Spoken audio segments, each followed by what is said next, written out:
My name is Boelo. I'm the Scientific Vice President of the European Federation of Chemical Engineering. I've recently joined the board of the EFCE, and it is an honor for me to serve the chemical engineering community in this role.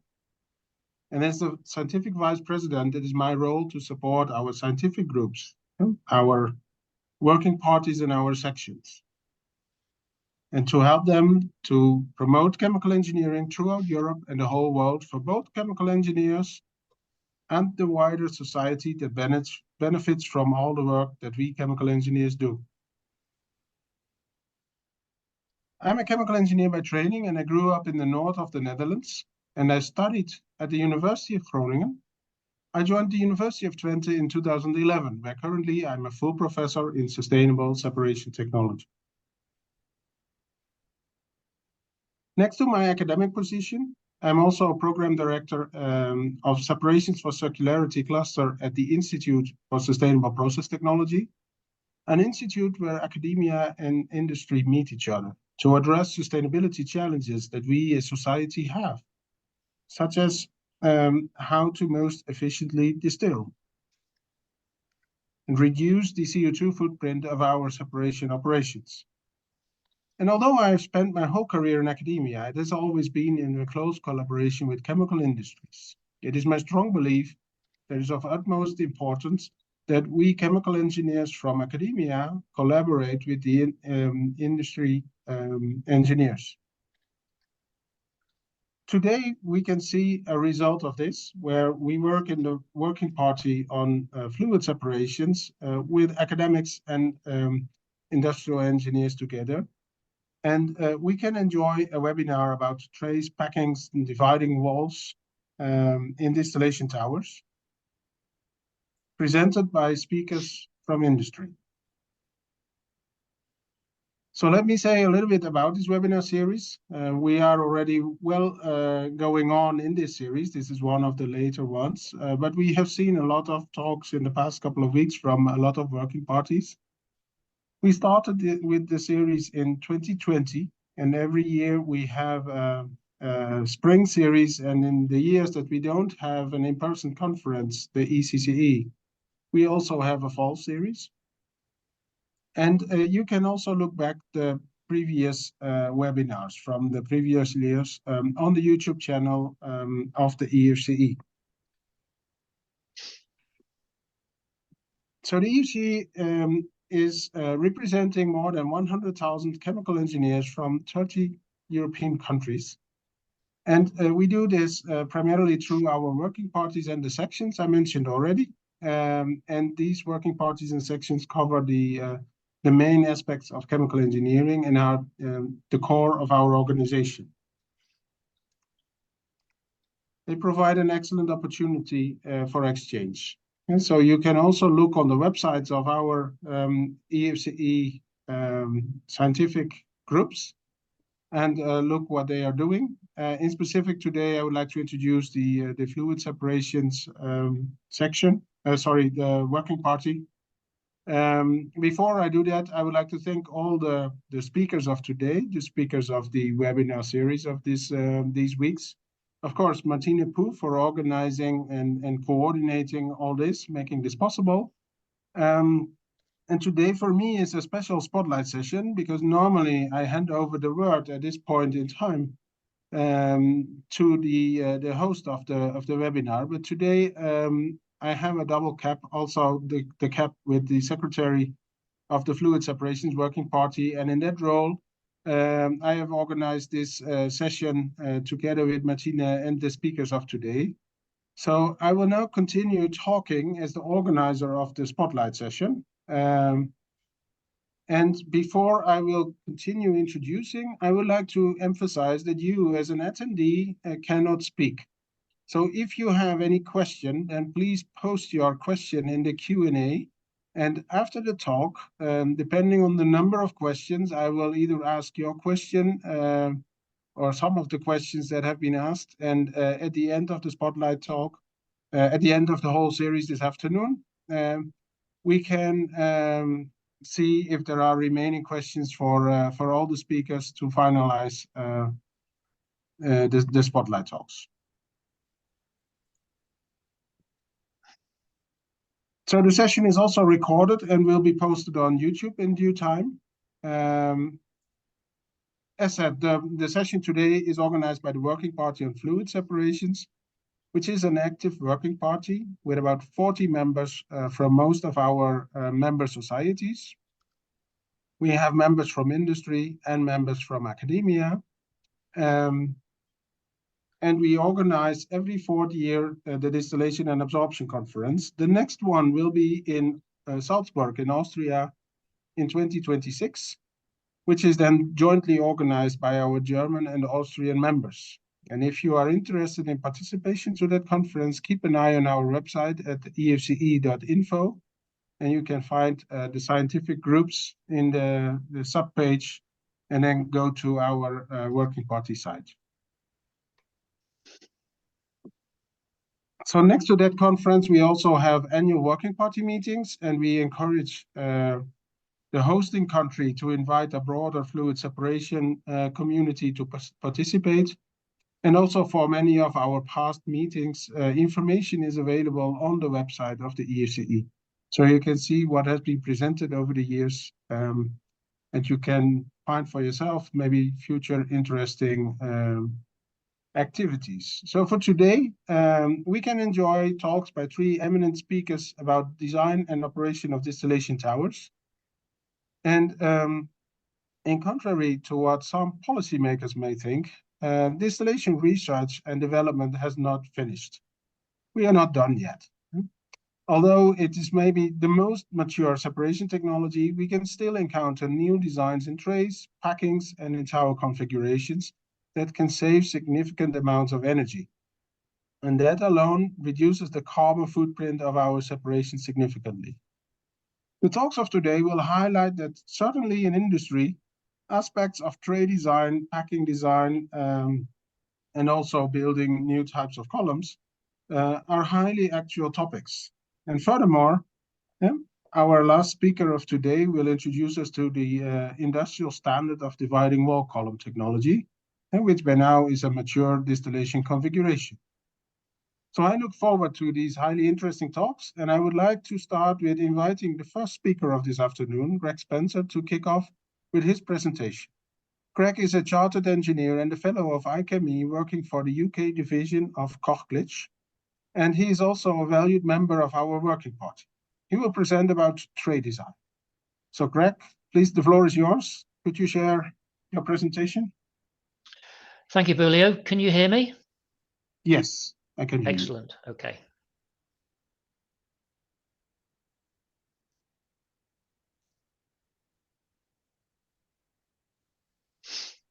Okay, there we go. Okay, thank you. So thank you everybody for your attention. I'm going to talk today about a new tray technology. In fact, it's the latest cross-flow tray technology that Koch-Glitsch has introduced to the market. The tray is called a FlexiPro tray. And so what I will do is I'll go through the tray development process. I'll go through how these tray types, particularly the valve type, works. I will present the outcome of pilot plant testing, both from the Koch-Glitsch pilot plant facility and also independent testing of the FlexiPro valve tray by FRI, Fractionation Research Inc., who are based in the US. I'll cover tray efficiency because, of course, tray efficiency impacts directly on energy consumption for operating plants. And then given time, I've got 2 case studies which illustrate how FlexiPro valve trays can be used to reduce the size of the equipment, to revamp columns, and to reduce energy consumption. So development targets for the FlexiPro valve tray, and these would be development targets for any new valve tray that's developed. The first thing is to produce less liquid entrainment from the frothy mixture on the tray deck, which reduces jet flooding. This is required to expand the capacity of existing tray towers or to reduce the size of new towers.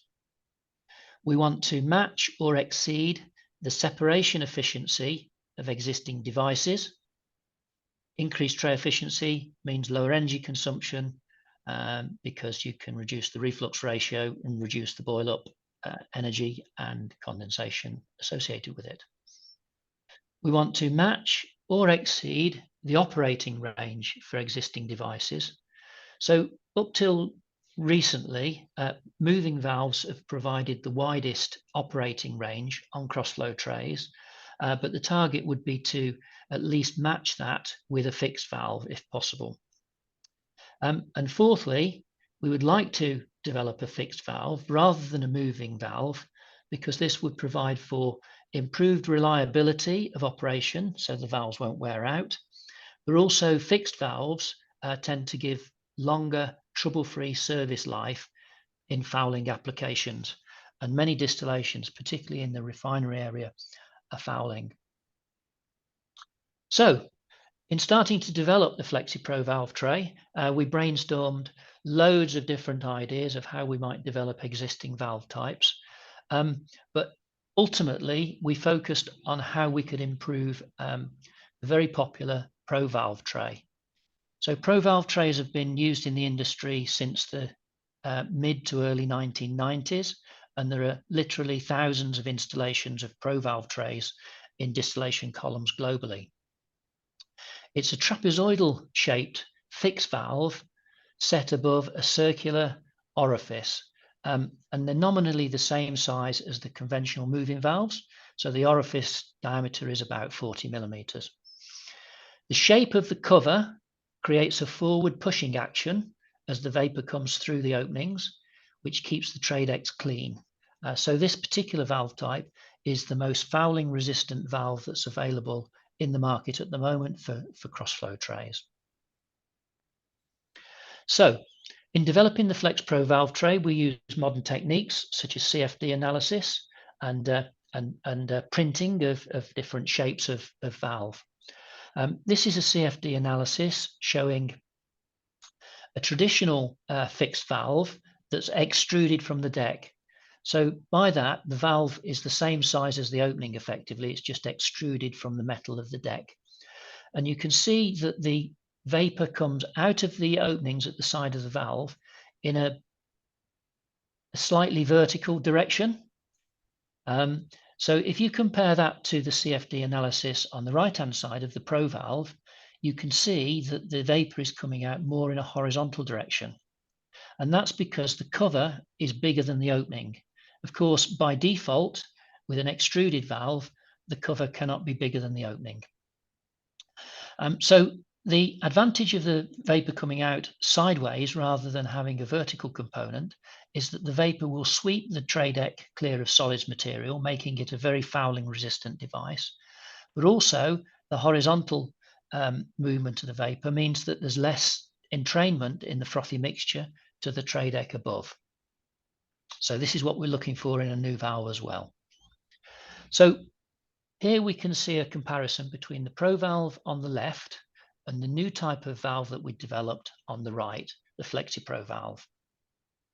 So we'll go through the different features of the FlexiPro valve to see how it would work.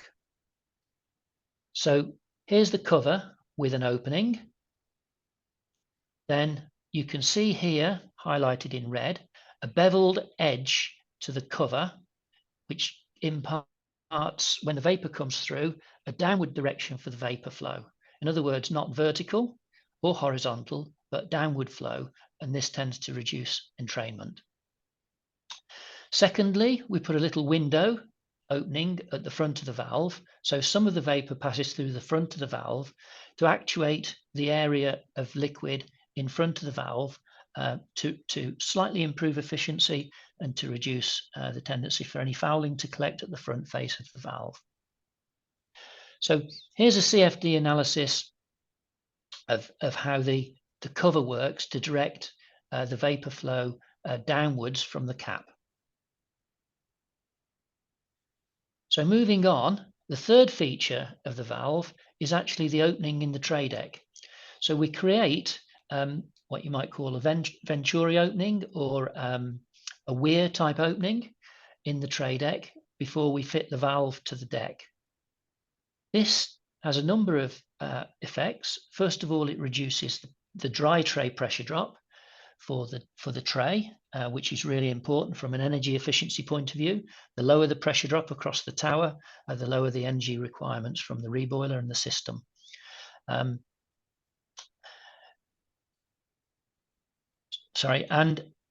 secondly, and very importantly, the weir prevents weeping of liquid at turn down into the tray below. So it has two effects: lower pressure drop and reducing of weeping. Here's a CFD analysis showing the vapor streams leaving the valve.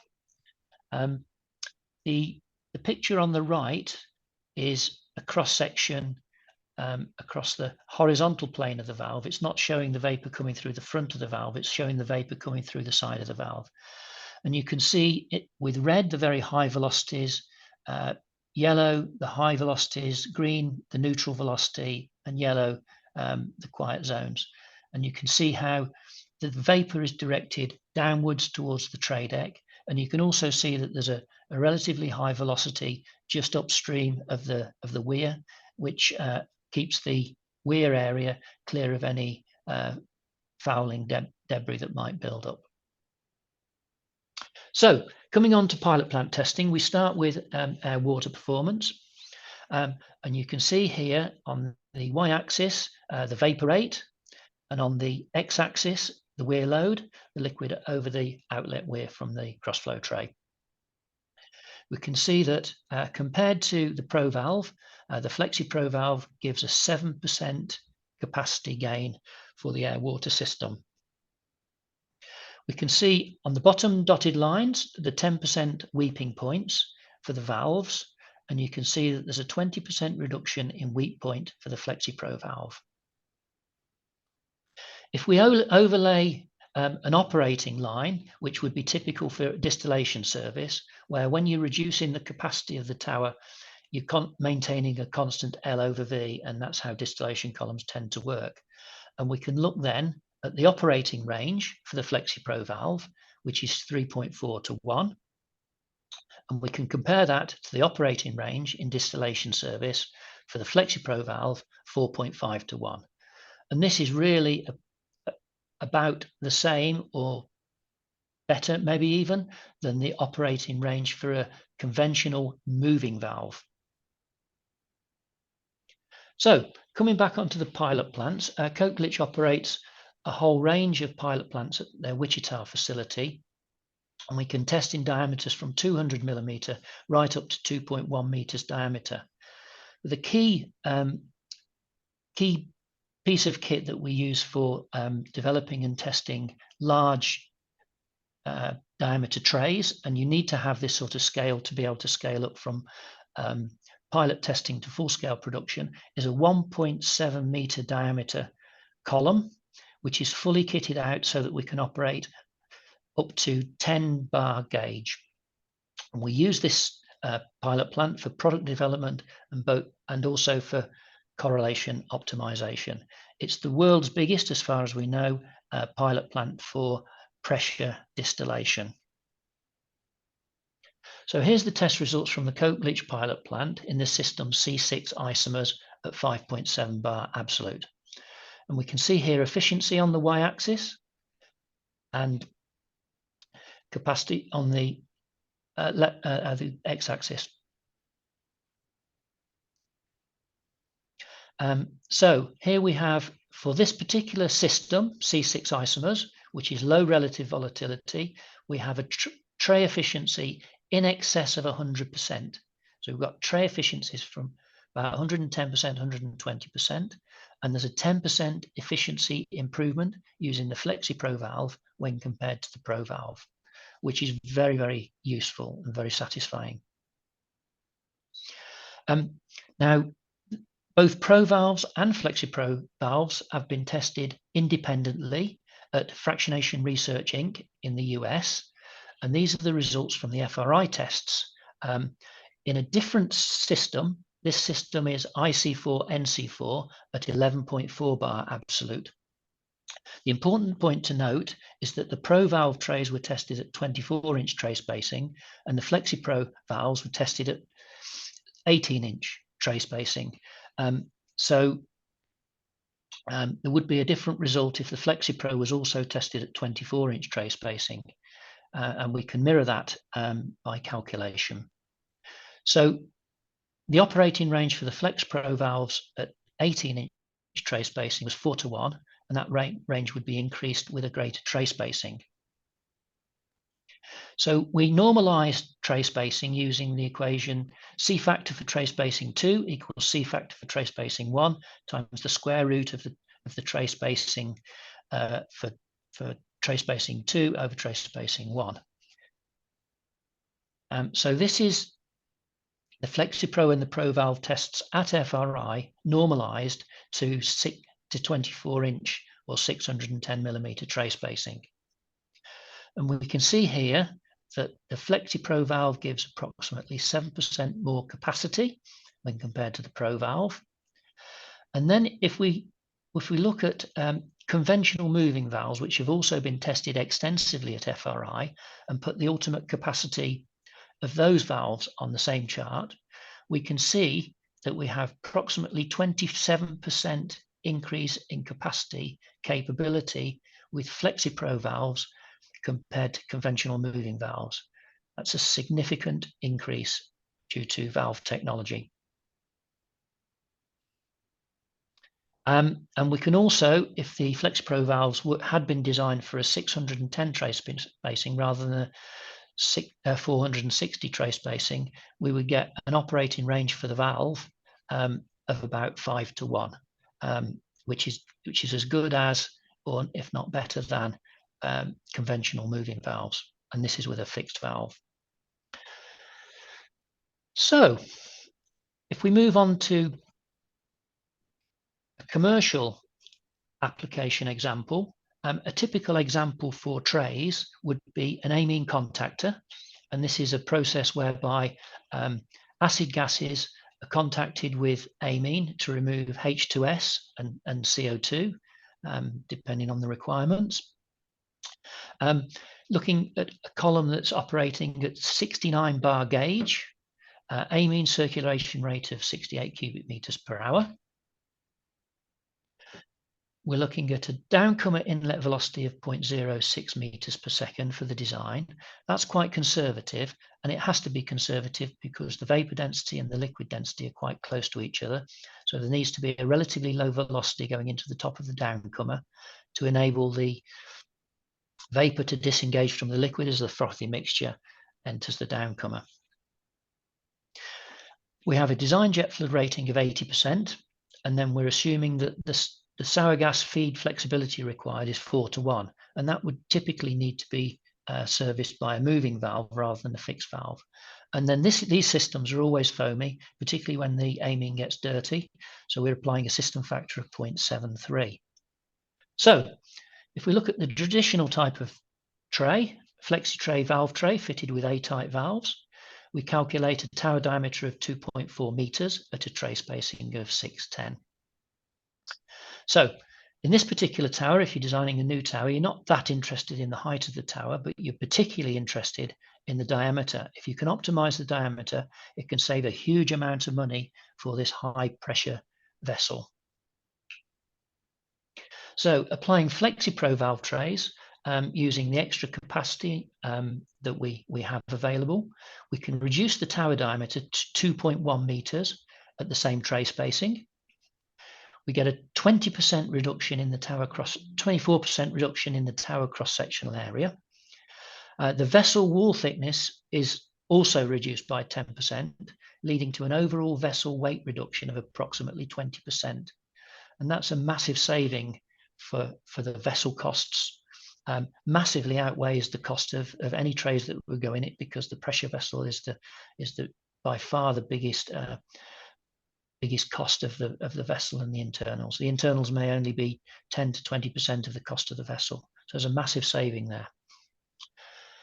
Okay, so we have a second example, a typical superfractionator application, say in an olefins plant where we're splitting propane and polypropylene, and polypropylene comes off the top of the column. And to achieve polymer grade polypropylene specification, a large number of theoretical stages are required. Because the towers are extremely tall, sometimes the towers are actually split into two shells running in series with associated piping, pumping, etc. between the two shells for the internal reflux. So in this example, we assume a total of 170 trays are required, and then we compare the resulting tower design, comparing conventional FlexiTray valve trays with moving valves and FlexiPro valve trays. So the conventional FlexiTray valve trays, we require a tray spacing of 550 millimeters or 22 inches. If we stay with the same tower diameter, and that gives a total tan to tan height of about 105 meters. If we now stay with the same tower diameter and apply FlexiPro valve trays, we find that we can reduce the tray spacing to 406 millimeters or 16 inch. This reduces the overall vessel tan to tan to about 81.5 meters. This is a huge saving in terms of vessel height, a reduction of 23.5 meters in tower height by using a modern FlexiPro fixed valve. This may mean that the plant can be built with a single tower instead of two shells, but in any event, it's a huge saving in vessel costs. So to summarize, the FlexiPro valve tray has been proven in independent testing. We've been supplying the valve to real plants for about 5 years. So we've got well over 100 installations of FlexiPro valves, and they're working extremely well.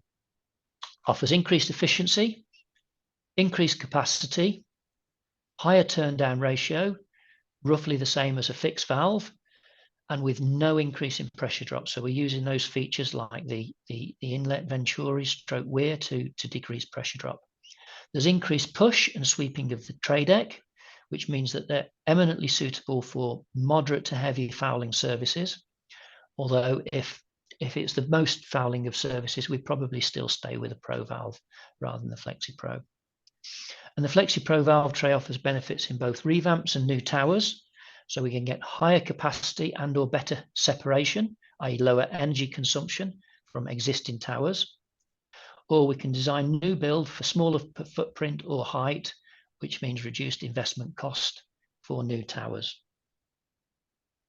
So I think I've run out of time. It's a chance for you to ask some questions now. Thank you very much. Or questions at the end as well, after the other talks. Thank you. No, Greg, Thank you very much thanks for a your lot. attention. This has been very insightful, and there are already quite some questions. So I'll start to ask the first question. On slide 5, you showed the geometry of these valves. And the question is from Qing Li, why is the cover trapezoidal and not simple square? I think it was the next. Yes, that's a really good question. So with it being trapezoidal, there is a forward motion to the vapor as it comes out of the valve, and we call this push technology. So the vapor is coming out and it's pushing the frothy mixture across the tray deck quicker. And because you're pushing the frothy material across the tray deck quicker, that increases the capacity of the tray. But it's very important to note there is a balance between the amount of push and efficiency. Too much push and you lose efficiency. Too little push and you don't get the capacity gain. And this is something that we've been researching and developing over the last 40 years with high capacity fixed valves. Thank you. Another question is, since efficiencies observed with FlexiPro valves are so high, would there be a good choice for superfractionators? But I think you answered that already, right? Yes, we do put the FlexiPro valve on superfrac trays as well. Yes. So we can put any valve type on superfrac trays. Actually, we could even put sieve trays on although you wouldn't, but we could put old type moving valves, conventional fixed valves and FlexiPro fixed valves and Pro valves all on superfrac trays, depending on the application and how much fouling you might need to accommodate with a superfrac tray. Thank you. Then there is a question from Filippo Bizzotti. A nice presentation. I have a question related to the application of the CO2 capture. Have you compared the mass transfer and efficiency of your novel trays to Malapack M250X or M2X or the new CC tailored CO2 capture facilities? Okay, so if we're talking about there are usually three columns on CO2 capture. There's the direct contact cooler, there's the main absorber, and then there's a regenerator. For the absorber, we would never recommend that you use trays for flue gas CO2 absorption because the pressure drops too high. The ideal mass transfer device for CO2 capture using amines in post-combustion capture is structured packings. And of course, Koch-Glitsch has a full range of structured packings for CO2 capture, including especially developed structured packings specifically for the application amine absorption of CO2. So trays too high pressure drop. Structured packings have about 1/10 of the pressure drop of trays. Okay, so I hope that answers the question. Thank you. Then there is another question by Bernd Metzen. Is there any difference in results compared to VG0?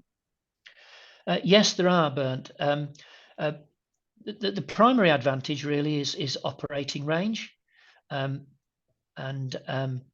the operating range of the VG0s is typically maybe 3:1, depends on the hydraulics. With this valve, you've got an operating range of 5:1, and also maybe a slight improvement on mass transfer efficiency compared to the VG0, because the vapor is pushing the frothy mixture in a downward direction rather than in an upward direction. So yes, but the biggest advantage we would see is in operating range. So Joost Lauwers asks, how is the maintenance, for example, the cleaning compared to other valve trays? Yeah, well, we see the FlexiPro valves as being very fouling resistant, so almost comparable to the Pro valve. So the FlexiPro valve is a fantastic choice in fouling services. In the very, very heavy fouling services like coker fractionators, maybe acrylonitrile plants, some other refinery services, it may still be advantageous to use the Pro valve, which has really, really big openings compared to the FlexiPro. But the FlexiPro valve is the next step down from Pro valves, but is massively better than any sort of moving valve in terms of fouling resistance. So when we swap moving valves to fixed valves, we often get runtime increases which are dramatically better. So I can remember a caustic tower where the trays were needed to be cleaned every 6 months. We swapped the moving valves out for fixed valves, for Pro valves, and we got a runtime from 6 months increased up to 2 years plus with the Pro valves. Dramatic increase in runtime using the right valve for the fouling. So yeah, we've got many examples like that where fixed valves give massively increased run times. Thank you very much, Greg, for answering these questions. There were a few more questions in the chat. Maybe you can, in the question and answer. Maybe you can have a look at them. And then at the end of the 3 talks, we are going to get back, and maybe we have time more to answer a few more of them. Otherwise, maybe you can also type the answer in the chat if it is an obvious answer. Thanks a lot, Greg, for this contribution. I would like to move now from tray columns to packed columns, and then move from the UK to Switzerland.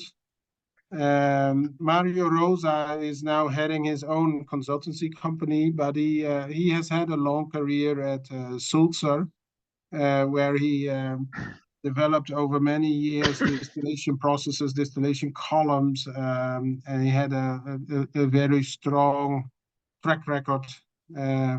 And where in the last years of his career, he was the Vice President, Technology Management and Process Innovation. So if there's anybody able to tell us about pack columns, then probably it will be Mario. I look forward to your talk, Mario. Thank you very much for the introduction. I've shared my screen. Let's move everything, close everything here. We can see the screen now. Yeah, maybe not full Presentation, screen. or you see also the... Yeah, there's a little bit on the top. Yeah. Yeah. Okay, so we heard a first introduction on tray technology, and this second half is on packing. And the first half of the presentation will be a little bit on the design aspects, maybe a topic for people not so familiar with designing structured packing columns, also defining everything correctly in their process simulation before going out for inquiries for structured packing. And the second part will show a number of specialized packings developed specifically for application or application ranges. The first choice, of course, we always have to make, and we saw this in the previous presentation, is where shall we use structured packing as a preferred technical and commercial choice. So we saw an interesting application on the second part in absorption of Greg, where trays are typically used. But trays are typically used, as in his second case story, in high pressure static applications. The only structured packing application would be in high pressure when the columns are moving. So on FPSOs or barges, because there it's quite difficult with downcomer trays to keep them running if the column is moving or even not slightly askew. And structured packing with adapted distributors has proven itself very well in that application area. Then in the atmospheric pressure area, we actually have the choice of packing in distillation and structured packing, sometimes even combined. Often when the liquid load is very low, like for example in the WAF section of an atmospheric tower, you would take structured packing and the rest of the column could be with trays. In low pressure, we definitely in distillation would nearly always have structured packing. And in the next slide, I will show which type of structured packing to choose for which pressure and which application. Now going to absorption and chemisorption especially, you see all three possibilities. So you see trays, structured packing, but also random packing used. It's often also dependent on the licensor who developed the process, especially in chemisorption, because it's quite difficult to switch from one to the other if the whole process is developed. But of course, in revamp, you can also have changes from trays to structured packing or to a high capacity tray. But that, of course, requires then a new development of the process. In standard absorption, physical absorption, random packing is very often used and works very well, except, of course, if you really need a low pressure drop. Example of today is, of course, all type of fluid gas processing, where you need a low pressure drop, and their structured packing would be the choice of internal. Now, if we are in this low pressure area, then we could a little bit arbitrarily put a limit at 100 millibars. So from atmospheric to 100 and below 100. Above 100 millibars, we would generally use metal structured packing. So the metal, sorry. So I'm a little bit difficult with the, yeah, let's go back. Sorry. Got the wrong way. Yeah, so there we have the metal Mellapack or Mellapack Plus, the high performance version. In aqueous applications and low pressures and atmospheric pressures, you often have a problem with the corrugated sheet, that the wetting is insufficient, and therefore Sulzer has developed the AY Plus dual component type packing, which acts like a Mellapack in organic applications. And I will have a case story later on about this packing. If we then go to lower pressure, so it goes down to 1 millibar, we typically go to wire gauze packing, the BX when we need very low pressure drop, and the CY type of packing with more area where you need a high number of stages. And of course, that now has been replaced or for revamps of to the BX Plus and CY Plus high performance version, which works very well in these low pressure applications. We will see an example of CY Plus later on. Now, in absorption, it's a bit different. You have low pressure, high pressure, low liquid load applications, and there bubble cap trays were classically used, and they have been replaced already since a long time by a Mellapack, then Mellapack Plus, and now the optimized version of this packing is the Mellaglycol. So that's typically the glycol drying of natural gas or biogas where the structure packing is used. Then at high liquid load, you can still use structure packing.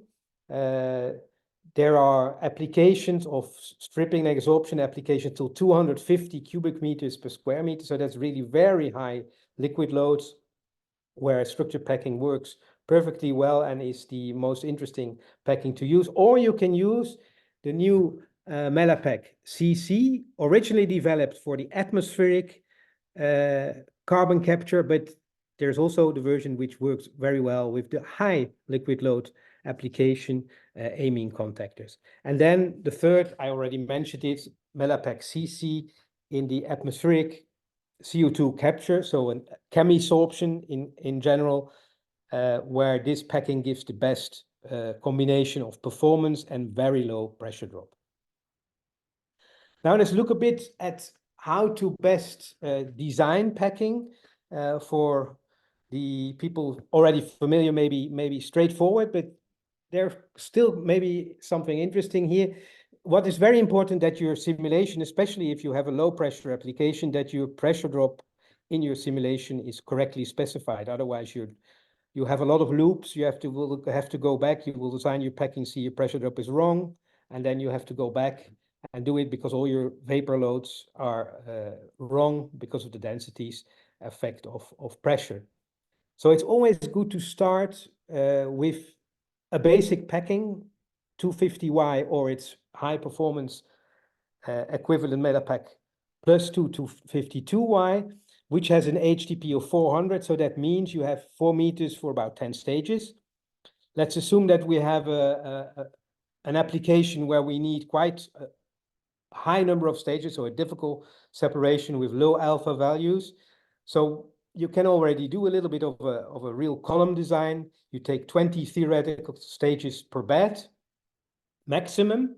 If you have lower than 20 stages in your whole column expected, then you would, of course, go for smaller beds. But for a first design of a high column, 20 stages, the pressure drop of a first design would be 3 millibars per meter. So with this packing, with 400 millimeters HTP, that would be 1.2 millibars per separation stage. And you can take, if the diameter is not too high, let's say not above 6.5 meters, you can take 2.5 meters between beds. So that already gives you quite a nice column design, tangent to tangent.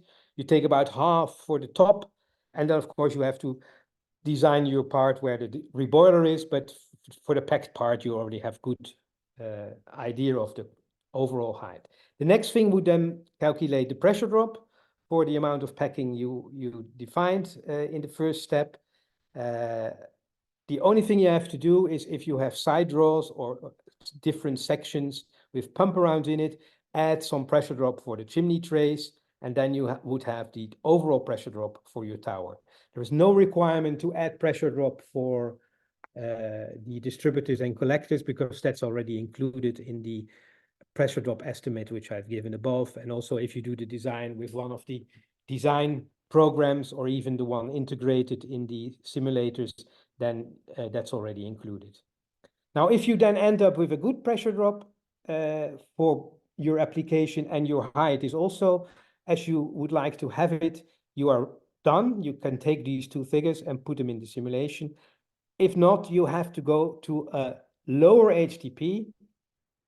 That's one option. So for example, take a 350Y or a 352Y Melapack Plus packing with 300 millimeters. And then, of course, you get less packing, a lower height. So you can respect your height requirements. And you also get a lower pressure drop because you have less height and you have designed with the 3 millibars per meter. Another alternative would, of course, to stay with your 250 if your height of the column is okay, and increase the column diameter to get, for example, 2 millibar, and then you get a good design and can start your simulation with that. So this was sort of a summary how you can really be sure that when you do your design, that it will also get a good follow-up if you go out for inquiries for this packing. Now let's look at some new packings which were specifically developed for applications, and to also replace existing packings, Melapack packings of the past, or also wire gauze packing. So first is the CY Plus, which is for low vacuum and very high number of stages. Then the two packings I already mentioned, Melapack CC for carbon capture, and Sulzer AY Plus DC for aqueous systems. And also we have seen for very low liquid loads in applications outside of aqueous. So this is this CY Plus packing. You see lowest pressure drop, very small liquid loads. It can work very well. You can use it with difficult separations, batch and continuous. And what is also very important, the residence times are very short, so you can also use it for heat-sensitive products. Here is a nice example which has both these difficulties.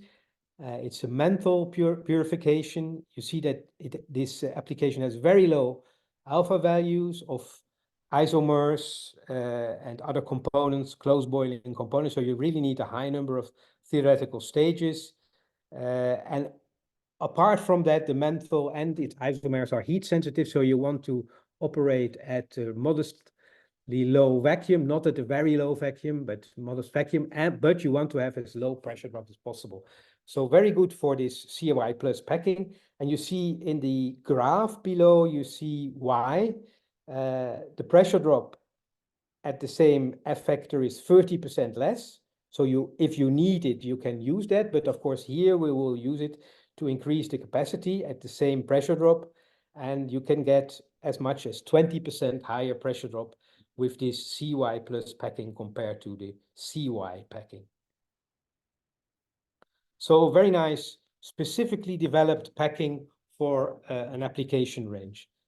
Now, the one, of course, today, very often required packing in huge quantities is packing to absorb CO2 out of flue gas.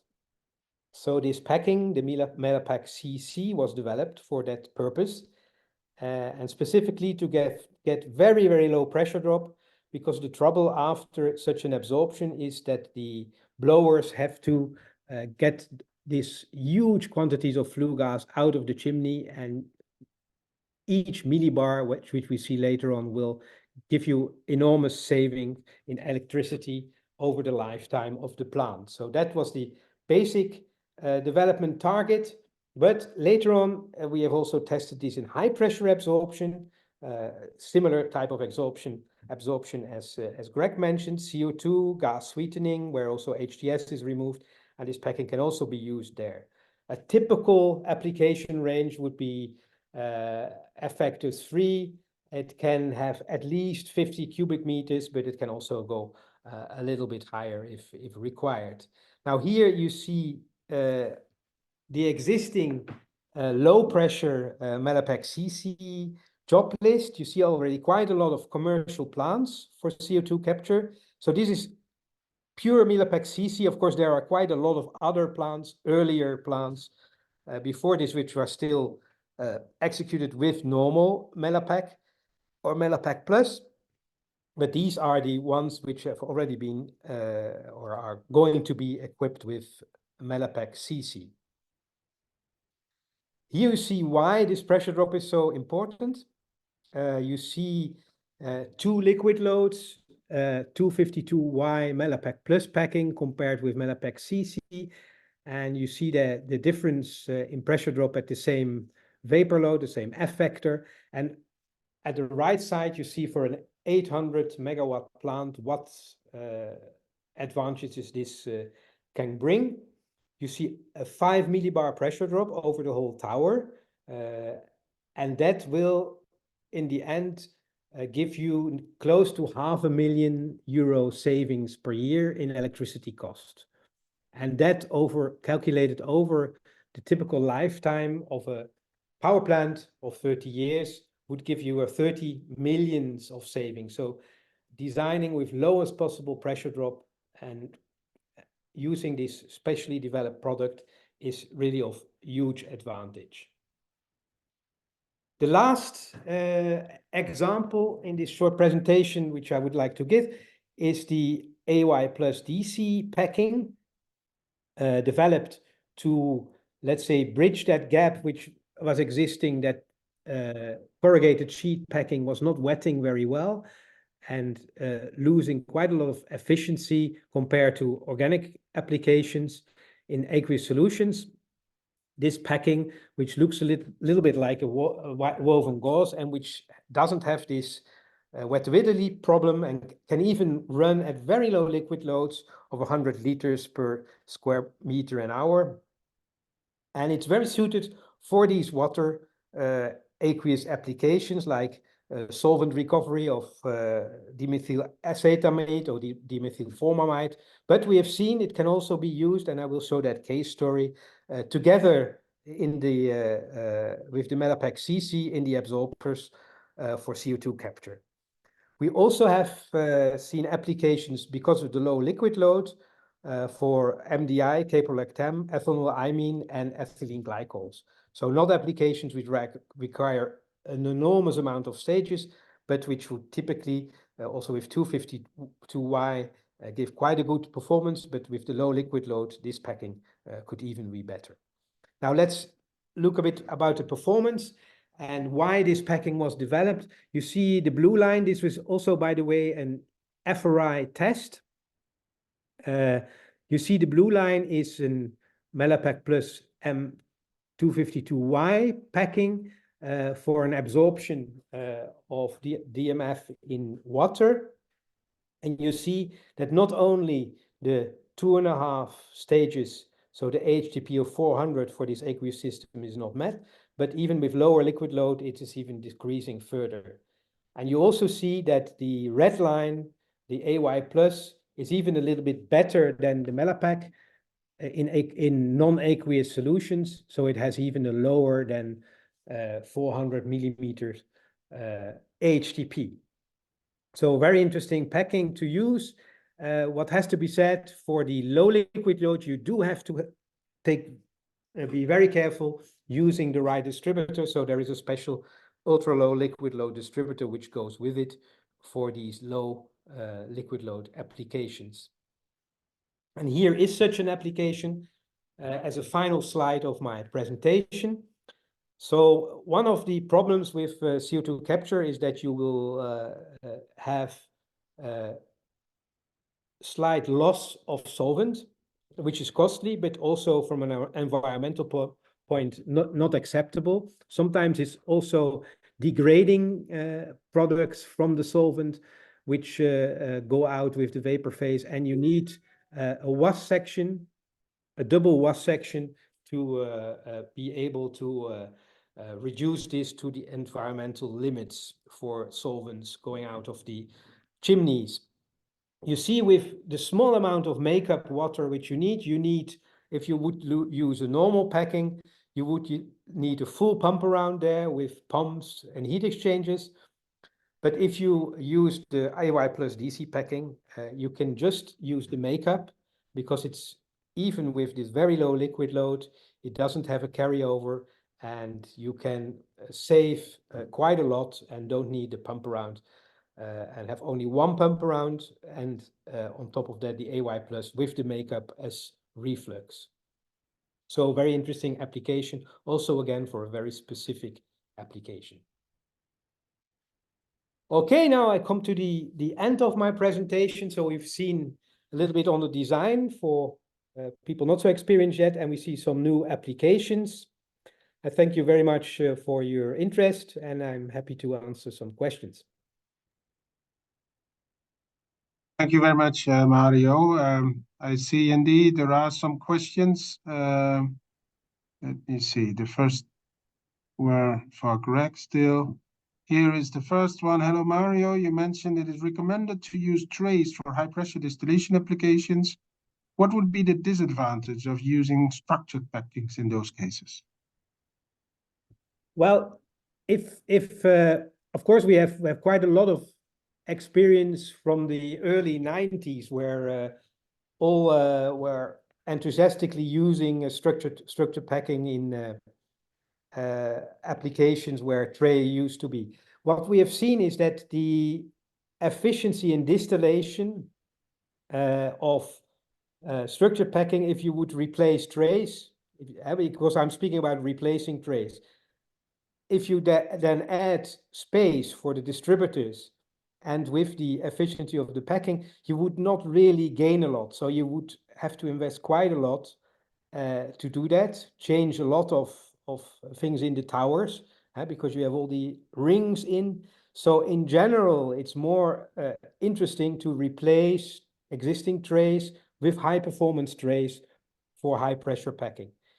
Like I said, the only possibility, or the only very interesting application of structured packing in high pressure distillation, you don't have superfractionators normally there, so you have stabilizers, you might have a deethanizer. You can use structured packing on FPSOs, but that if you would calculate the same tower non-moving, then you would probably still be better off with high performance trays. So if you look at economics plus technical, trays would then be the best solution. But it's very difficult and nearly impossible to design a tray for moving conditions. Okay, yeah.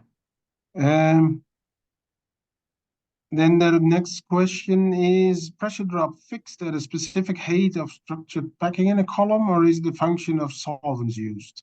Is the number of theoretical stages fixed then for a certain height of structured packing? So yeah, it's a very good question. So if you go to a corrugated sheet packing, then the HTP is pretty constant over the whole area, and also for very many applications. There are nearly no let's say physical parameters which change the HTP. So that the 400 for 250 Y or 252Y packing is quite safe. Whereas the wire gauze packing, there you really have to go to the specific brochures or use the design programs, because there would be an F factor dependent efficiency, so HTP, number of stages per meter. Yeah, right. If we use CY plus at the same pressure drop as CY, and we increase the F factor accordingly, yes, we have to consider a reduction of efficiency due to higher loadings. Bert states this, and he asks if you agree with that. Let's quickly go to the slide where we have this. Let me see, I have to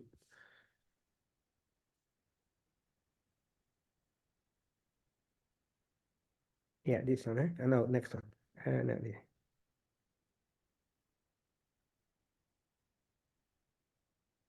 Yeah.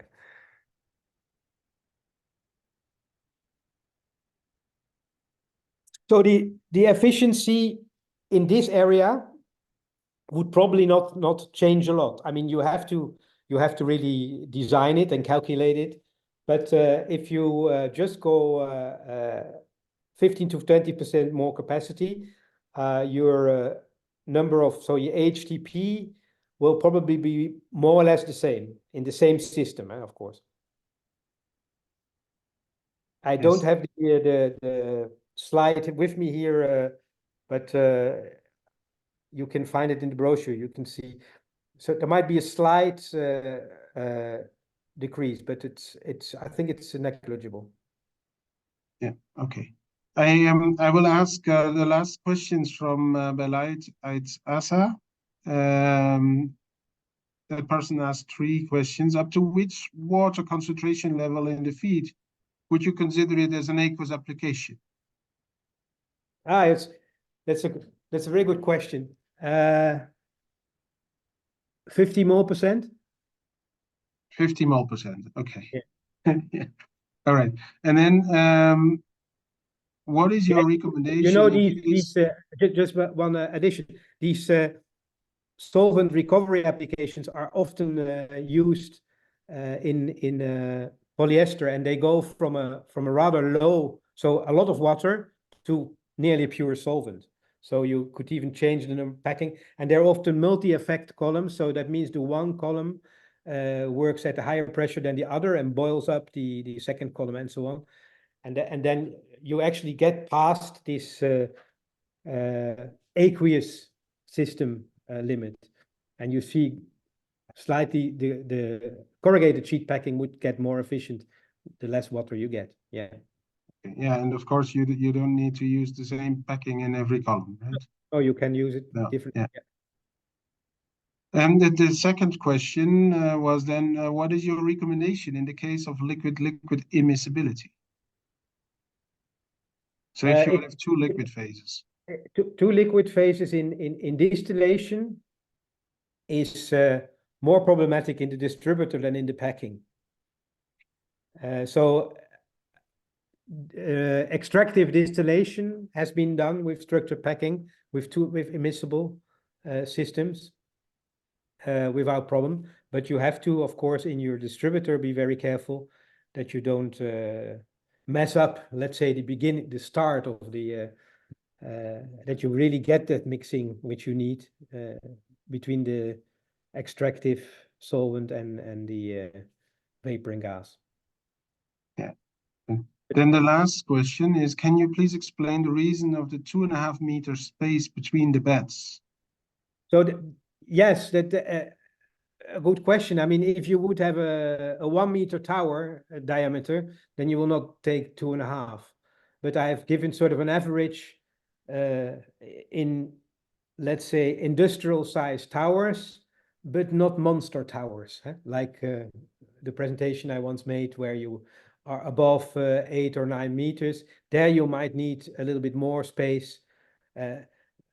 Especially just think of all the piping which you have, how big the pipes are for such towers if you have only one pipe taking all the liquid, and you have to bend that pipe in a 90-degree angle, so you need some space for that. So for very big towers you probably need more than 2.5.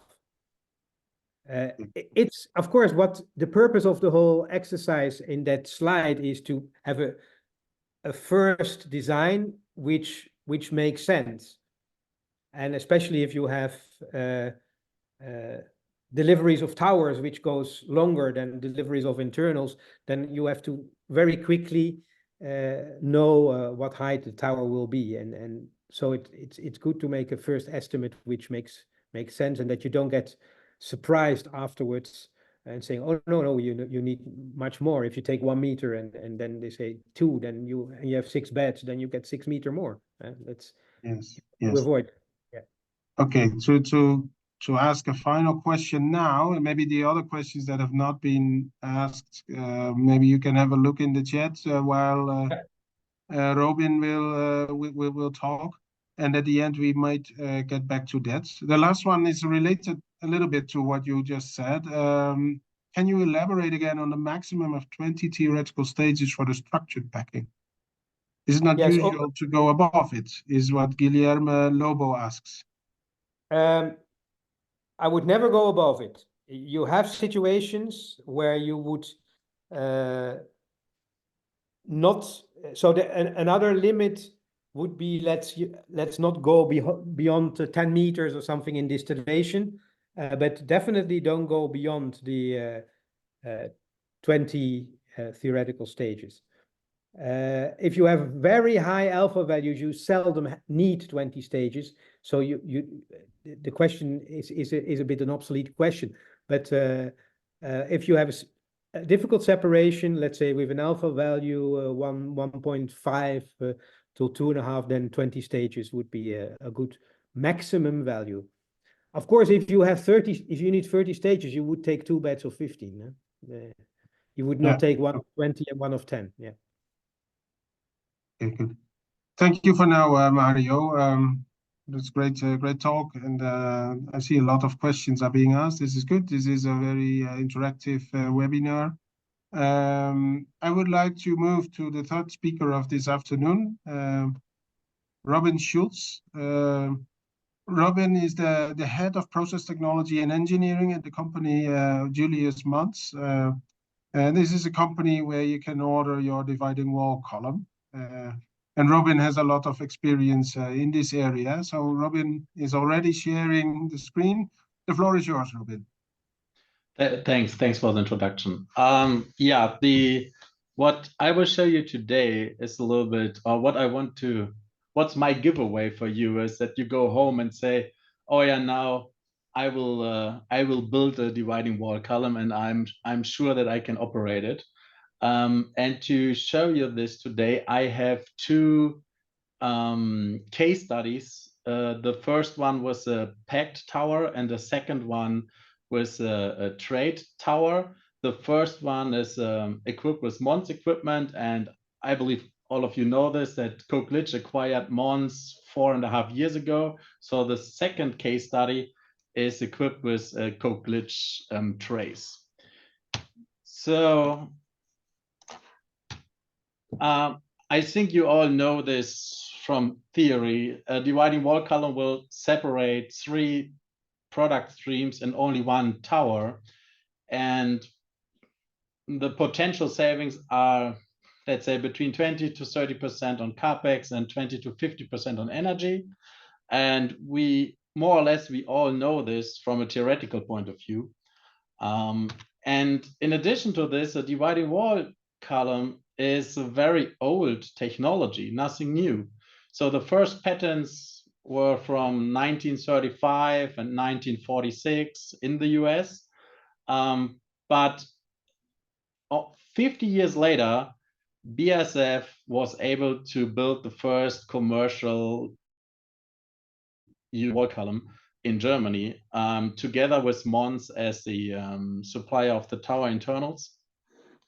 But still today, and you can see this, that it's nearly 40 years ago, but still today, a lot of engineers have a lot of concerns. Yeah, here you see some typical questions, what they have, how to split the liquid above the wall, how to do the vapor split below the wall, what will happen if I have a leakage flow, can I revamp a conventional tower to a dividing wall column? And to be honest, I believe we answered all these questions in the last 40 years. And I will try to show you all the answers in these 2 case studies, so that are you really convinced that it's able to use the dividing wall column, and that it's not a rocket science anymore, it's a state-of-the-art technology. So it's easy to use, it's easy to operate if you know how to do it.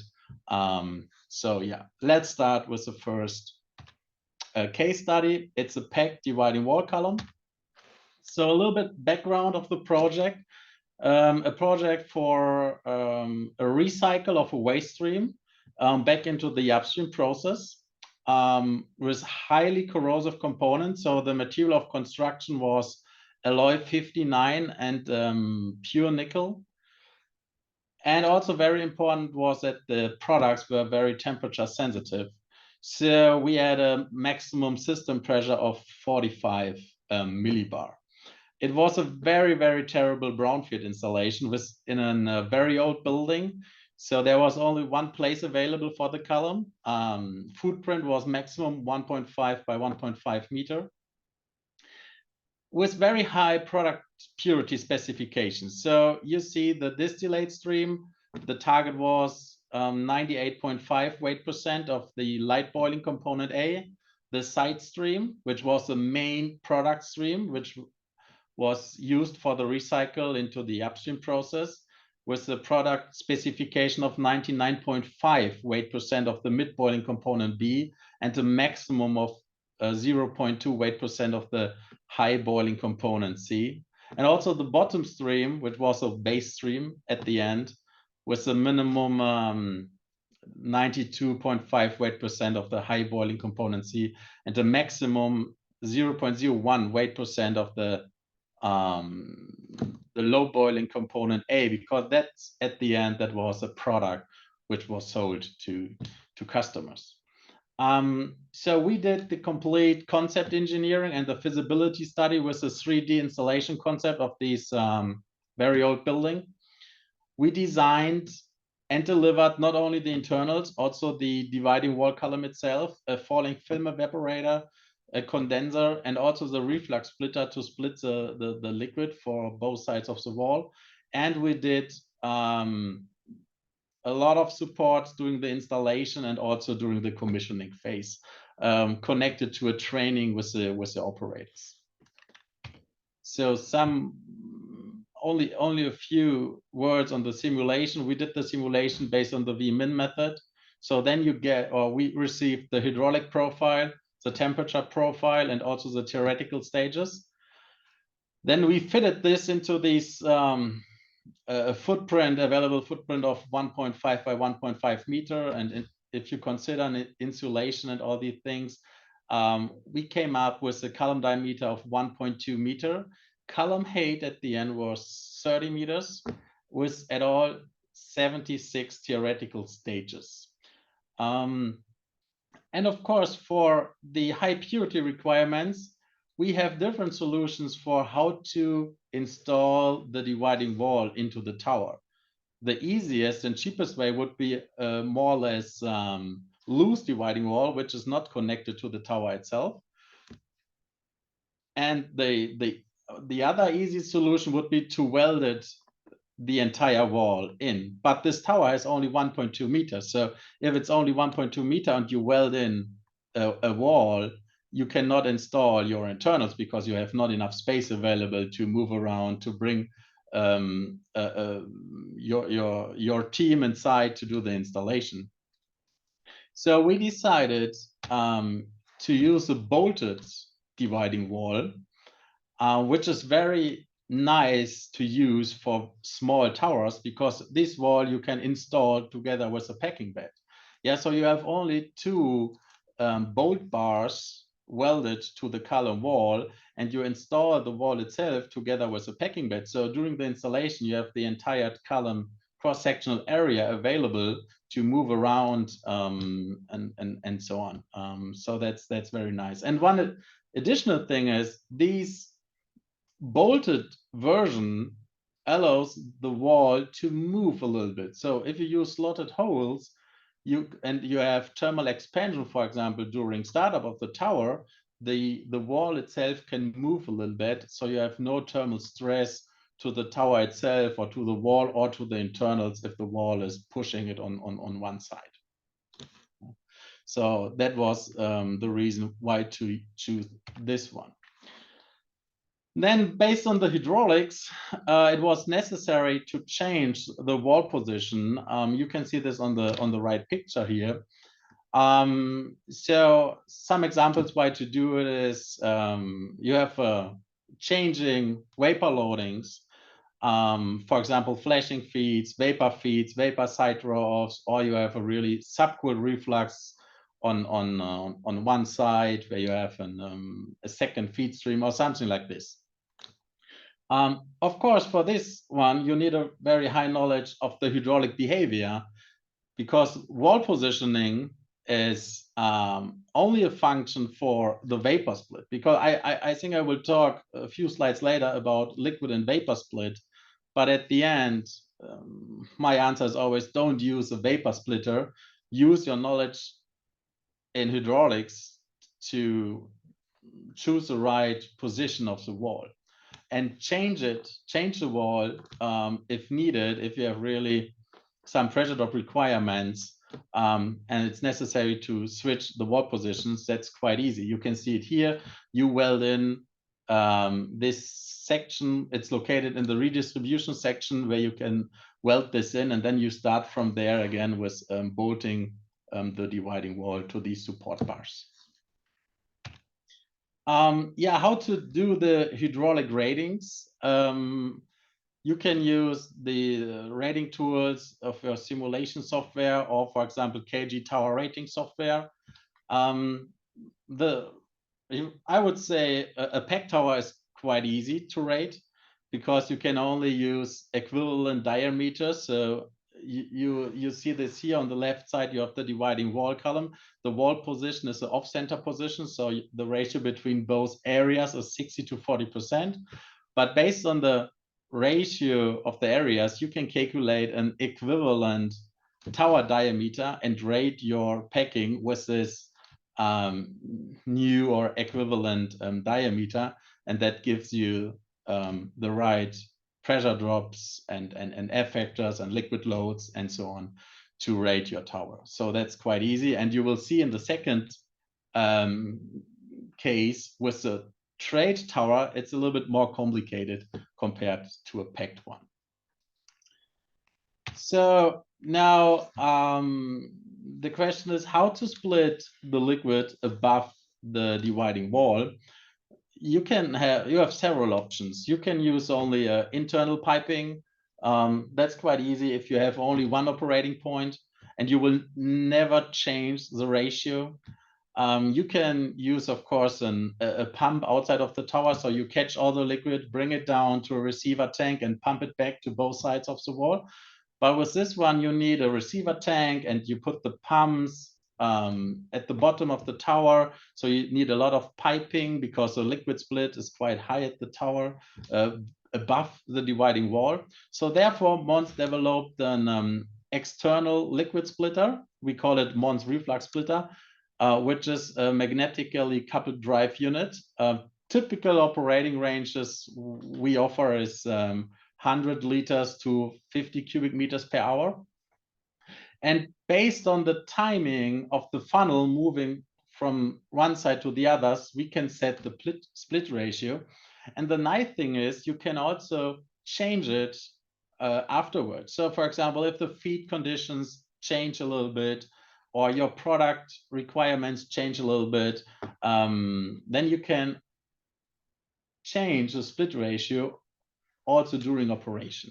Yeah, it's not a control value, but the operator has the possibility to change the liquid split ratio to get the required product purities, for example. Then the question for the vapor splitter, and I know, or the vapor split, and I know there are a few companies offering vapor splitter devices and so on. To be honest, we tried it once. It failed. We tried it with valves. Nowadays, the tower is in operation. All valves are 100% open. So to be honest, we believe that no extra device is necessary. Do your hydraulic rating and believe on the know-how of the suppliers of the tower internals, on the hydraulic ratings of your internals. Position the wall accordingly. And of course, you can influence the vapor split a little bit by changing the split ratio of the liquid. But that's really only a very, very small value. So at the end, don't use extra device and believe in the hydraulic calculations of the internals. Here are some pictures in the tower, you can see in the top left corner the redistribution section of a liquid distributor. In the background, you can see the bolted dividing wall. On the right top corner, you see the top layers of the dividing wall sections. You can see in the middle, the small window is for the main channel of the liquid distributor, because for a pack tower, the liquid distributor above the wall, or let's say at the top of the wall, it's not necessary to have two liquid distributors on both sides of the wall. You can only divide this main channel of the liquid distributor to have it on two sides, so you can save 600 millimeters of dividing wall, and it's quite easy to put then two feed inlets on for both sides into the main channel of the liquid distributor. On the left bottom corner on this picture, you see here a liquid distributor, a low flow liquid distributor for the redistribution section of a dividing wall section. So you have this nice half moon shape to put it into the tower, and so at the bottom here, that is the dividing wall. And last but not least, on the right bottom corner, the picture, you see the support grid at the bottom of the dividing wall, and you can see in the middle the small metal sheet where we start with installing the dividing wall, and on this metal sheet then you can bolt your dividing wall and start the installation work. So and here you can imagine you install one layer of packing, then install the first sheet for the dividing wall column, for the dividing wall height of, let's say, around 500 millimeters. You install the next 2-3 layers, and then you go with the next sheet. So the installation team has enough space to move around, to handle all the equipment, and also from a security point of view, from a safety point of view, it's quite easy to rescue the people. If you believe a tower with 1.2 meter in diameter, a welded in wall in the middle, there's only 600 millimeter left. How to safely rescue an installation team out of such a tower? Yeah, so it's much easier to use a bolted version. You have more space to move around. So to summarize the first case, so column diameter was 1.2 meter, column height 30 meters, theoretical status 76 meters.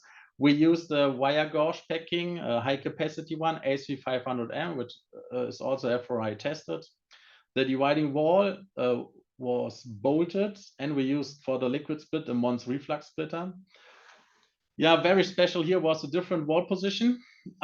This tower is successful in operation since 2019, and the purity of the side stream is 99.8 weight% of B, and of the main product stream, that's very nice, because the specification was only 99.5 weight% of the mid boiling component B. So we are happy, and also the customer is quite happy with this solution. So and also one number, we saved, compared to a conventional 2-column sequence, around 37% of energy by using a dividing wall column.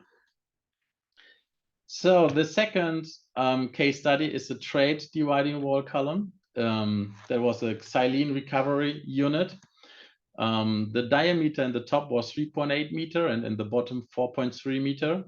There was an existing tower equipped with sieve trays. We used tray blanking above and below the dividing wall to reuse the existing trays.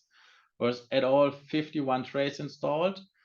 We installed a liquid splitter tray, a flashing feed distributor tray, and the dividing wall itself.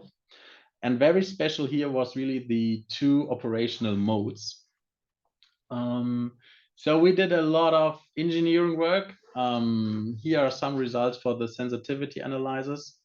So the sealing of the dividing wall was only critical around the feed and draw. So that was the reason why we welded in the wall only in these sections, to really minimize the potential for leakage flows through the wall. So from, for example, from the feed to the draw side. So we varied the liquid split above the wall or at the top of the wall for the different design conditions, and of course then use the design where we can handle all the required liquid splits. And we can also attack here a little bit with the liquid split the errors of the vapor split coming out of the hydraulic design. The reasonable errors in the tray efficiency, also if you think about the blanking of the sieve trays, it was not really critical for this application. So the main point was really that we were able to correct the errors in the vapor split prediction by varying the liquid split. So for the first case, we were able to save over 50% of the energy, and also for the second case, with a very, very high feed rate, still energy savings of over 25%. So the overall design was not challenged by the capacity. So trays are still around 80% of flood at the maximum throughput case. And of course, for an operator, the operability is the primary concern. So we optimize the tray design for each section of the column. We wanted to stay with the sieve trays based on the extended data on the delta P. We had an offset of the dividing wall, which was the key to obtain the proper vapor split. This is the same what I said in the first case. You have to do your hydraulic rating and position your wall accordingly to get the right vapor split. Yeah, the pressure drop on both sides of the wall is the same. Yeah, that's physics. So, and you have to do your design in a case that the pressure drop is the same on both cases by setting the right vapor split, and that you have to obtain then in the with your mechanical design of the internals. So you get in your real tower and in your operating tower the right vapor split for your purity requirements or whatever for your application. So it was also good. We were able to reuse a lot of the tray rings and the downcomer bars, and also the existing trays above and below the dividing wall. We used only some blanking, to adjust the open area. So here you can see a little bit more how to rate hydraulically a trade dividing wall column. And here you cannot only use an equivalent diameter, because you have then issues with wear lengths and so on, and downcomer areas. So it's better to use a full diameter of the tower and increase the loadings based on the ratio of your areas for both sides of the wall. Yeah, so you can see this here. We have 60% on the one side, 40% on the other side. So you use 2 times for both sides the full diameter of the tower with your wear configuration, downcomer areas, and so on, and then increasing the loads based on the area ratio between both sides. And then you can easily do your rating tools, or you have a rating software which already has a dividing wall column option inside, but it will do the same thing with using higher loadings and a full tower diameter. So in this case, the liquid split, and of course, please remember, it was an existing tower. So the liquid split was done first only by internal piping, but of course, we needed the possibility to change the liquid split. So we installed an external gravity bypass to trim the liquid split. So we are now able to control the liquid split by controlling the liquid split to one side, which push then more or less liquid to the other side. So for example, and again, you can control a little bit the vapor split by the liquid split. For example, if you bring more liquid to side A, you will push, based on the hydraulics, based on the pressure drop characteristics, you push a little bit vapor to B. Yeah, but they're only a very small value. So here are some facts for the mechanical design. The dividing wall was at all 17 meter. The weight was around 4 tons. You can see it here laying on our shop floor. So you see all the tray support and the downcomer bars, which you of course not only need on the column wall itself, you also need this on the dividing wall to install your trays also there. So here you can see the installation. First, we installed the bolt bars to support the dividing wall on each side of the column. These bolt bars were welded to the column shell itself. Then you see the supports for the trays, so which is comparable to the rings. Yeah, we normally say rings, but that's also the ring for the tray at the dividing wall. And then the dividing wall sections were bolted between these bolt bars, only in the area of the feet and drawers. This was welded to the tower based on, you know, minimizing leakage flows. So was seal welded. So with this, you have no leakage flows from the feed point to the side draw, and otherwise you have always a risk not to get the purity in your side draw. But it's also a function of what purity is needed, and if you have a driving force. Yeah, that's, I think it's very important. If you have no driving force, you don't need a sealing, right? So driving force is, for example, a huge delta P between the two sides of the wall, which push for example, the feed side to the side draw side, so you get impurities in the side draw. So installation operation was safely and on time. You saw it was an existing tower, so we had hot work restrictions at all the times. We were able to implement a new control strategy. The column operation was very stable. The column responded as expected, also with the external bypass for the liquid split, and the test runs confirmed the overall performance also for both operating cases. So the conclusion of the talk is quite easy. Koch-Glitsch and Montz supplied it all over 200 dividing wall columns. And for almost all process and mechanical challenges, we already supplied solutions on an industrial scale. So as I already said, dividing wall column technology is not a science fiction, no rocket science. It's a state-of-the-art technology. So thank you. Thank you very much, Robin. This is quite a clear statement to finish off. Thanks for the great talk. We have a couple of questions in the chat. Let me see. How good the simulation model you develop, and hydraulically you realize it through the selection of proper internals and the wall.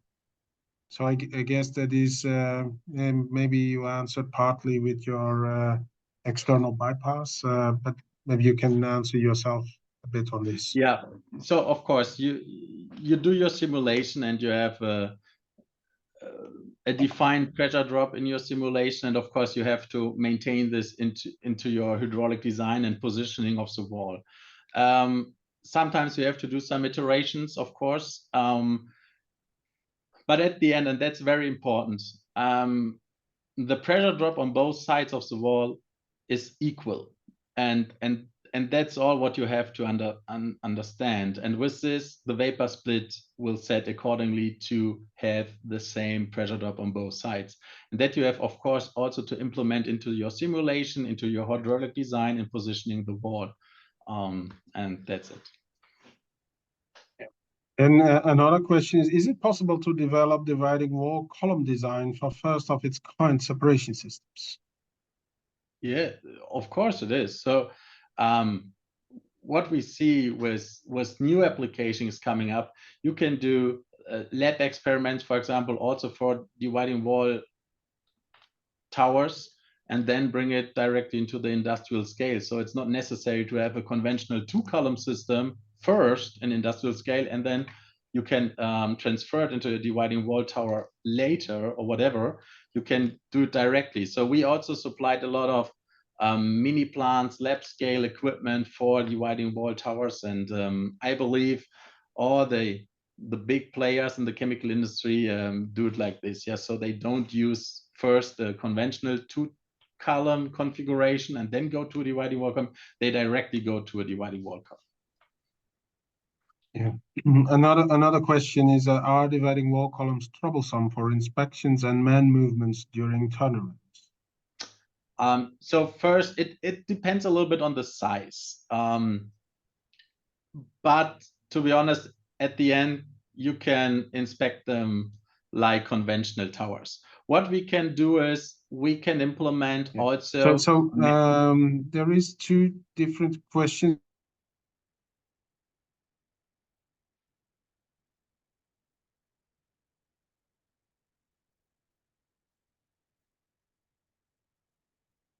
So Parallel or perpendicular to the wall? So can you repeat the last one, please?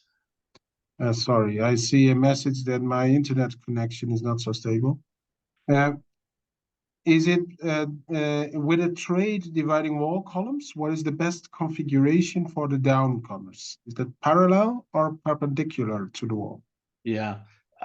So I would first go again to the inspection ones to finish this one, because I only wanted to say that we can also put manways into the dividing wall so that you can go through during the inspection from one side to the others.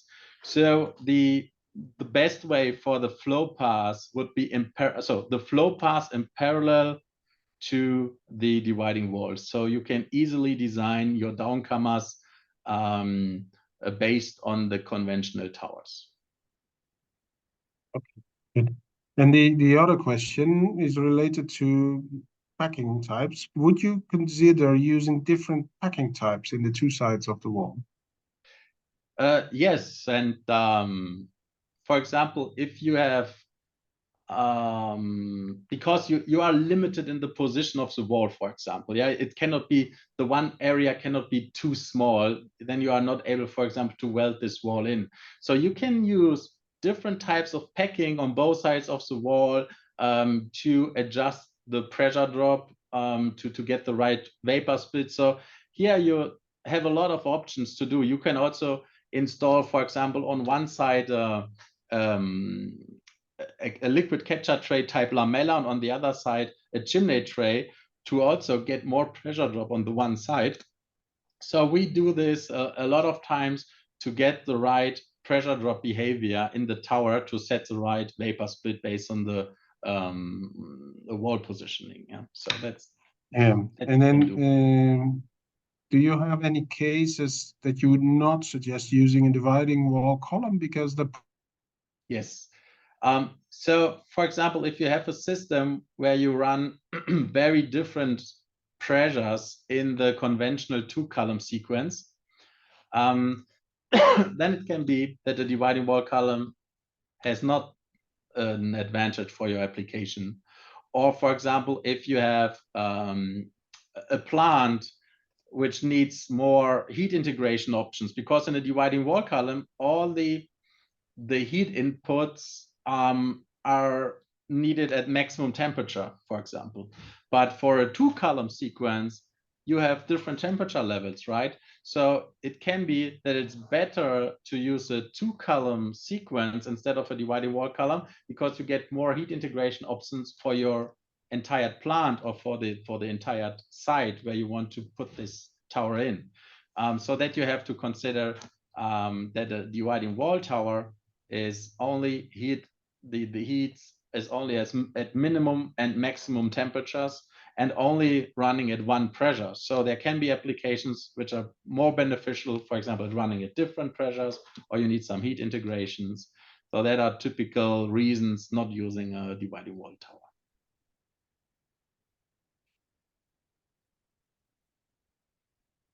Yeah, good. Then there is a question from Quinn Lee. When Montz reflux splitter was developed, and the question is when it was, in what year, and how many applications has it been successfully installed? So when, I don't remember, because at that time I was already born, but a very, very young kid. So I would say over 35 years ago. So, but we used it. So we equipped over 200 towers. So I would say for the reflux splitter, we equipped over 150 towers with this reflux splitter. Good. Then Arturo Palacio asks, given a scenario where the separation task changes and the feed concentration changes, is the liquid split sufficient to provide the desired change in the vapor split to maintain the dividing wall column at energy optimum? Or would it be needed to replace the wall? So of course, if you know it in the design phase of a project, you can design the column accordingly. If you know it, if you don't know it and you only know it in operation, of course it can be that you are running with a different feed concentration out of the operation window of the tower itself. Because if you compare to a conventional tower sequence, you are a little bit more limited in the operation window. And of course, you will not get to the energy optimum point again. So, but the important thing is what you know in the design phase, you can consider, and everything else, okay, you have to see and decide from case to case. Okay. Thank you very much, Robin. I would like to invite the other speakers also to open up the camera again, because we approach the end of this webinar. There are a few questions still open, and one of them is for Mario, I think. Do you have any experience structured or random packings or trays suited for heat transfer application in syngas for blue hydrogen surfaces? I have already answered it in writing. Oh, okay. In my screen it says Mario is typing an answer, but so yeah, I'm typing an gonna answer to the other. I'm typing an answer to the direct air capture one.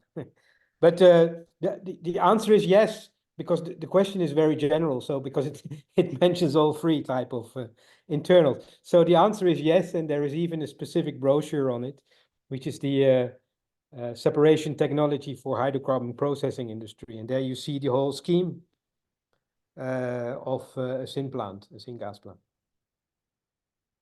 Yes, and so which packing would be the best for direct air capture with amine, for example? Is another question. Maybe this. Yeah, that's I was just typing the question. answer. So well, I think that you have, before asking this question, you have to ask if it makes sense to start an absorption process at 420 ppm while you have hundreds of coal gas power plants which starts with 20% CO2 to start with 420 ppm and then start absorption with amines. I think the driving force is so slow, so low that absorption is not an attractive technology for direct CO2 capture if you want to do that. Because of course the quantity of direct air capture, I mean it's a completely different discussion which we can gladly make a whole symposium about. I mean, just look at the quantities which you take out of a coal-fired power plant, one coal-fired power plant, with everything which is you can take out of the air. It's even gas-fired power plant compared to coal-fired power plant. So starting, let's say, with 2%, or it's just not attractive because it takes so little CO2 out of the system, from 420 to, let's say, 50 ppm. Or from 12 to 2%, or from 20 to 2%. It's such a huge difference in quantity. To develop a plant which uses millions of cubic meters per hour of gas with only 420 ppm in it, it's a huge waste of money, in my opinion. Yeah, if I might jump in there, I totally agree with Mario. It's a complete nonsense. We should concentrate on the sources of CO2 that are in high concentration of CO2. Okay, that's very clear. And so there is a high driving force, and at least we should start there. Maybe at the point in time where we want to reach negative emission technology, we should reconsider. But I guess for the coming years, we still have quite some chimneys available. That's the point. You will not do it with absorption. You will do it with another type of technology. Yes, yes. But also at the same time, maybe adsorption could be done. We have amine bearing adsorbents that could do the job. But in any case, I think the chimneys available with no capture on it yet are maybe the best way to start, right? No, the best way to start is plant more trees. Plant trees. Yeah. Let the direct sunshine do the job for you. Okay. Good. Good. I see one more question also for Robin. By adding a wall in dividing wall columns, flow path length is reduced. Does it affect the separation performance?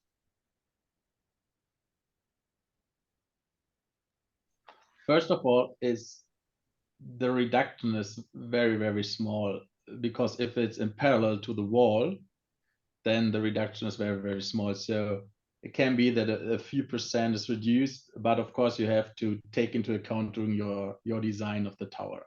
Yeah, but it's not that you lose 30% or something like this. Yeah, that's for sure not.